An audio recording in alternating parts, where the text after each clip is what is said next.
On est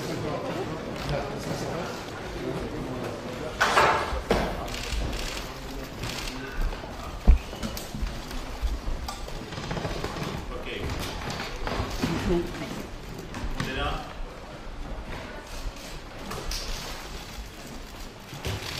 Bien, merci beaucoup d'être là. Je voulais souhaiter la bienvenue au président Trump, cher Donald, cher ami, et le remercier d'être là aujourd'hui à Caen, et remercier surtout à travers lui les vétérans américains qui ont contribué à sauver la France et à nous rendre libres.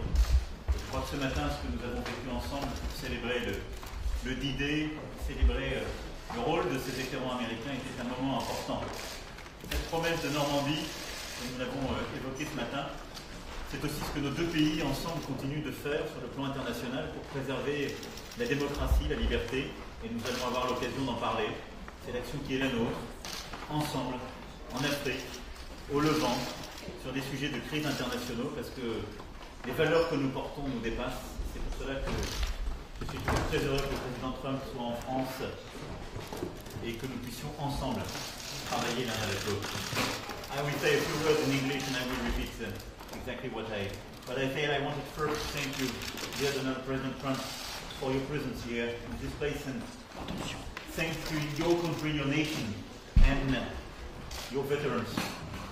This morning, we paid this tribute to their courage, and I think it was a great moment to celebrate these people.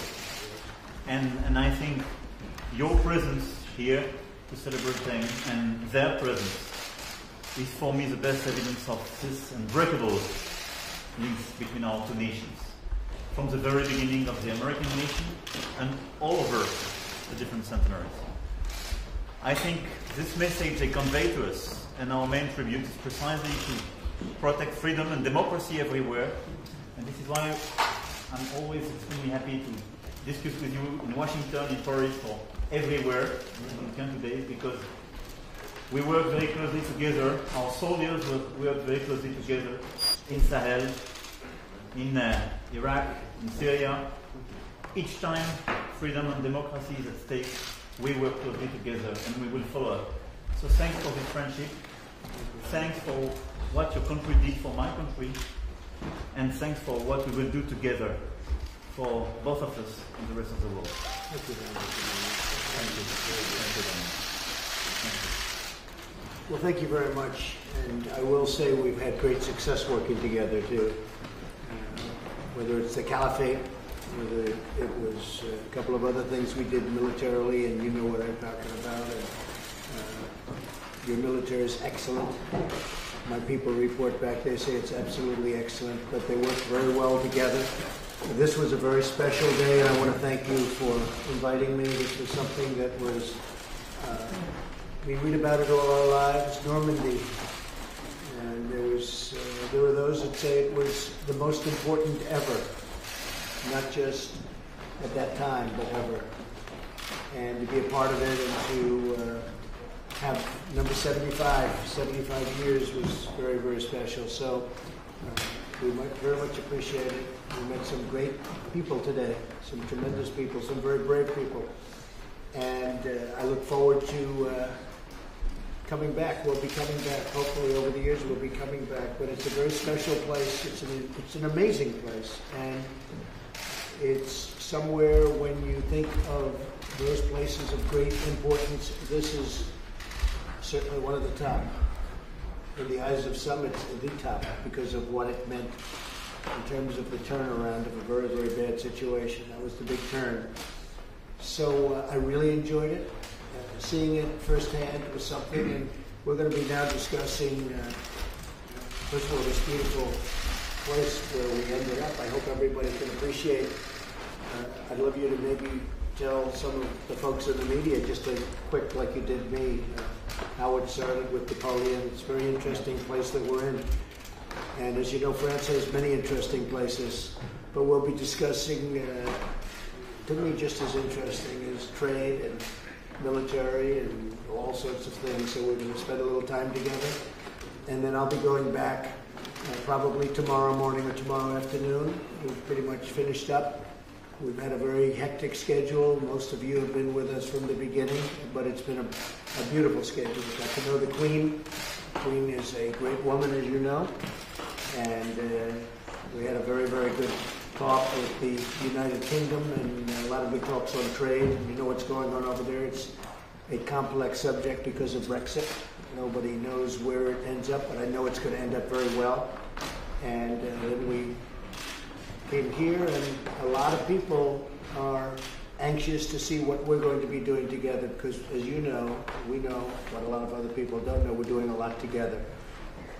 And the relationship between you and I and also France and the United States has been outstanding. I don't think it's ever been maybe as good. It's been good sometimes, and sometimes it hasn't been, but right now it's outstanding. So the relationship that we've had together has been really terrific, and I appreciate it very much. Thank you, Mr. President. Thank you. Mr. Macron, you're talking about in the cemetery. You looked animated at one point, and then you turned away from us. We were trying to we were talking about the depth and the number of people killed. You know, we had they call them the guides, and they were guiding us. They were telling us what happened and when. And they talked about the first wave came in, and 92% of the people in the first wave were killed. And then the second wave came in, and it was 80% were killed. And then third wave, and fourth wave. And then I guess they said the sixth wave, they broke through. It's like a dam. They broke through. And it was so incredible and so fascinating. And then you talk about bravery. But when you think 92% of the people were killed in the first wave.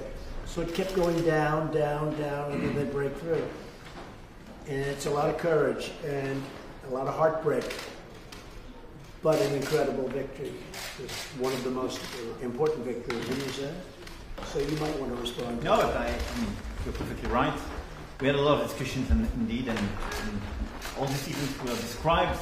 And I think what's a very important thing, especially for young generation, having shared this word with these actual heroes, these veterans, is that a lot of things probably we take for granted were precisely in quest or protected by these guys. And a lot of these veterans, and I think you told it during your speech, came back for the very first time after the war. And they came here, they took a lot of risk. They put their life at risk for our country and for liberty. And I think for young generation in the US and in France, it's extremely important to see these veterans as actual heroes, are those precisely thanks to all these maneuvers and these actions allowed our country to be free. In 2004, George W. Bush said here in Normandy, we would do it again for our friends. Would you say that too? Yeah. Monsieur Macron, Monsieur le Président Macron, qu'est-ce que vous dites au Président Trump pour préserver l'alliance entre alliés qui est un peu malmenée en ce moment? I would certainly recommend that, definitely. Look, this was a great unifying situation. There's probably been seldom in history has there been anything like it. But especially when you heard about the waves of people coming in, knowing they were going to be killed, most of them, it's just an incredible thing. And then the result was, as many people died, and the result was so important because we have what we have today because of things like that. And it's very sad, but I would absolutely be right there. I would be right there. We have a very good partnership. We really have a partnership. I guess maybe it's the best word. They talk about allies and they talk about many different words you can use, but we have a great partnership. France and the U.S. Mr. President, when will you decide whether to impose additional tariffs on China? Additional tariffs on China? You said earlier this morning that you were looking at when am I going to put the extra $325 billion worth of tariffs? I will make that decision, I would say, over the next 2 weeks. Probably right after the G20. One way or the other, I'll make that decision after the G20. I'll be meeting with President Xi, and we'll see what happens, but I'm probably planning it sometime after G20. Okay?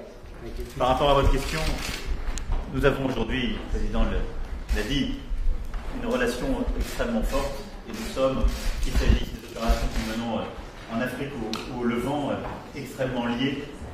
Et nos soldats, ce qui est, je dirais, le risque principal que nous prenons ensemble, travaillent main dans la main sur ce théâtre d'opération.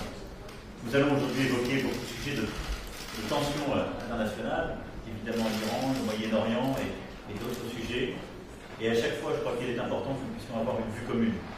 Ce que ces moments nous rappellent, c'est que nous avons su vaincre le joug nazi, précisément parce que toutes les armées alliées se sont mises ensemble et parce que nous avons été fidèles à ce qui est, je crois, très profondément au cœur de l'identité américaine et française. Le coup pour la démocratie et la liberté. Ce que j'ai voulu rappeler aussi tout à l'heure, c'est qu'on ne peut pas séparer l'amour de la patrie et le goût de la liberté, en particulier quand on est américain et quand on est français. Et nous savons ça très profondément, c'est dans nos gènes. Et donc à chaque fois que la liberté ou la démocratie sont menacées, nous agissons ensemble. Et donc nous allons poursuivre. Le travail va continuer de se faire et à chaque fois que nous évoquons cela, nous avançons.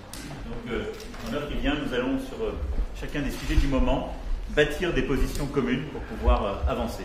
Mais je suis pour ma part extrêmement confiant et surtout je tiens beaucoup à cette relation historique qui nous dépasse et cette amitié qu'il y a entre les États-Unis et la France, le président Trump et moi-même. You support Brexit. Is it the good way? You support Brexit. Is it the good way to ensure Europe is at peace and strong? Well, that's really going to be between the UK and the European Union, and they're working very hard. I know they're working very hard together. It doesn't seem to be working out, but at some point something will happen, one way or the other. It'll all work out, but I'm interested to find out how it happens also. Very big will be who's going to be your new Prime Minister over in the UK. That's going to be a very big thing. That's happening now. So I think before you can think in terms of Brexit for the next few weeks, you're going to have to find out what happens, who's going to be the new leader, and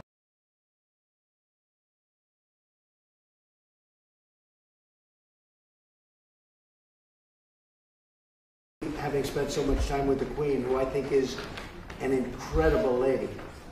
But I spent so much time and there's a lot of question marks as to who's going to be leading. And so it was very interesting talking to her, being with her for so many hours, actually, for somebody. I feel I know her so well, and she certainly knows me very well right now. But we have a very good relationship also with the United Kingdom. But it'll all work out. Mr. President, the two leaders have had differences over Iran in the past. Do those differences remain, and what are you talking about today? Well, I don't think we have differences over Iran. I don't think that the president wants to see nuclear weapons, and neither do I, and that's what it's all about. He doesn't want to see them having nuclear weapons, and I don't want to see them having nuclear weapons, and they won't have nuclear weapons. With that being said, let's see what happens with Iran. But when I became president, hard to believe, 2.5 years ago, now more, Iran was a true state of terror. They still are, but they were undisputed champions of terror, and that's a bad thing. And we had 14 different locations where they were fighting, causing between Yemen and Syria, but many other locations and many other battle sites. And it was all about Iran. They were behind every one of them. They're not doing that anymore. They're doing very poorly as a nation. They're failing as a nation, and I don't want them to fail as a nation. We can turn that around very quickly. But the sanctions have been extraordinary, how powerful they've been, and other things. I understand they want to talk, and if they want to talk, that's fine.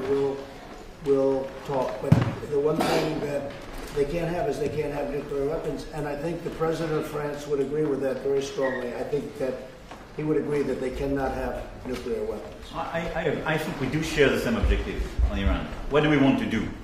First, we want to be sure they don't get nuclear weapon. I mean, we had an instrument till 2025. We want to go further and have full certainty on the long run. Second, we want to reduce our ballistic activity. And third, we want to contain the regional activity. I mean, these three approaches, these three objectives are important. We have, as well, a fourth common objective, peace in the region. So we have to deliver together these four objectives. This is the point. This is the point, and all the other debates are about technicalities. In order to build that, you need to start a negotiation, and I think the words pronounced by President Trump that they are very important. We need to open a new negotiation in order to build and to get this project. Thank you. Putin is not here.